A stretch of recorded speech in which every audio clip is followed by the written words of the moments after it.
دوست داری دستور کدوم سرمربی بزرگ دنیا بشی؟ لیگ برتر، لالیگا، سری آ؟ الان بگیم دیگه فردا بارسلونا. الان دوباره بگیم دوباره. بارسا رو خوب گفتید. آره خوب گفتی آقا، چرا که نه؟ مگه الان مثلا فراد مجید در امارات داره نتیجه الان کار میکنه الان نیست.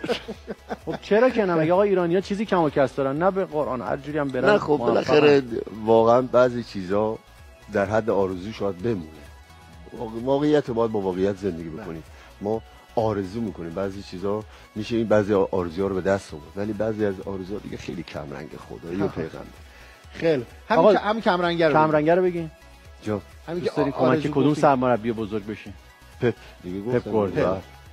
تو رو خدا اگه با ژاوی هم در واقع ژاوی رو آره نه آخه شما بارسایی هستین. آره شما حتما اگه رفتی بارسا آقا رضا یه کاری کنید که ما سال دیگه نباشه ژاوی. مگه ژاوی فکر کنم بارسا خواهد رفت.